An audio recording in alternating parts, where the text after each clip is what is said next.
सोचिए, खेत सूखे पड़े हैं, घर में अनाज का एक दाना नहीं, बच्चे भूख से रो रहे हैं और सामने खड़ी है एक ऐसी सरकार जो कहती है कि कर दो वरना ज़मीन छीन लेंगे। सन 1918 का भारत और गुजरात का छोटा सा इलाका खेड़ा, यहाँ किसानों ने भूख से नहीं अन्याय से लड़ने का फैसला किया। आज की कहानी है खेड़ा सत्याग्रह की, जहाँ बिना हथियार उठाए ब्रिटिश हुकूमत। साल था 1918। पूरा भारत ब्रिटिश शासन की बेड़ियों में जकड़ा हुआ था।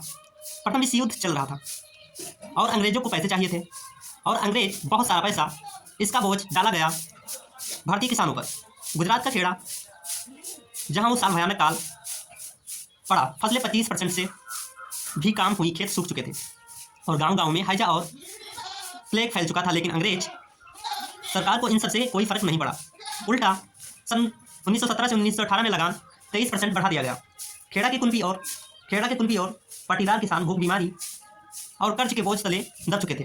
किसान सूखी जमीन को देख कर कहते हमारी फसल देख मर गई, लेकिन सरकार को हमारे आंसू भी नहीं दिखते।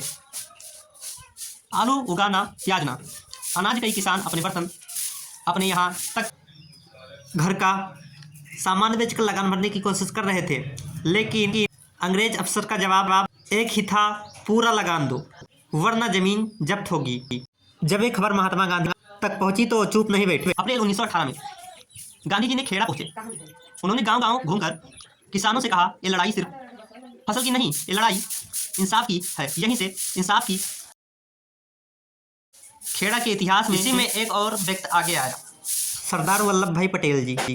उन्होंने अपनी वकालत छोड़ दी और किसानों के साथ मैदान में उतर आए।